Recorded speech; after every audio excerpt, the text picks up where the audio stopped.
రీసెంట్‌గా 'కోట' గారిని ఇంటర్వ్యూ చేశాను సార్. అప్పుడు ఆయన మాట్లాడుతుంటే చిరంజీవి గారి మీద చాలా అంటే ఆయన అన్నారని కాదు గానీ, ఆయనేం చేయలేదు, ఇండస్ట్రీకి ఏం చేశారు అది ఇది అన్నారు. కానీ మీరు చాలా ఆయన ఏం చేశాడు? ఓకే.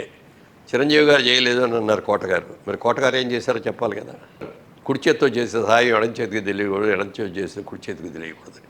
అలా పబ్లిసిటీ లేకుండా చేసేవాళ్ళు కొంతమంది ఉంటారు. ఇంకా కొంతమంది ఉంటారు. 10,000 రూపాయలు ఇచ్చి ₹1,00,000 పబ్లిసిటీ చేసుకుంటారు. దాన్ని పేపర్లో ఫుల్ పేజీలు వేసి అడ్వర్టైజ్మెంట్లు వేసి.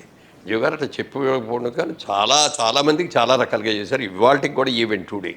ఎందుకంటే మంచి చేసిన గురించి మంచి చెప్పకపోతే నువ్వు చెడు చేసిన గురించి నువ్వు చెడు చెప్పొద్దు, కానీ మంచి చేసిన వాడి గురించి మంచిని చెప్పు. చిరంజీవి గారు కూడా ఒక మాట అన్నారు, చెడుని చెవులో చెప్పు, మంచిని మైక్లో చెప్పు అని. భలే ఉందా ఇది డైలాగు అని అనుకొని అన్నాను రోజున. మరి ఆ విధంగా ఆయన చెడుని అన్న ఉంటే చెవులోనే చెప్తారు, కానీ ఎప్పుడు పబ్లిక్లో చెప్పడరు.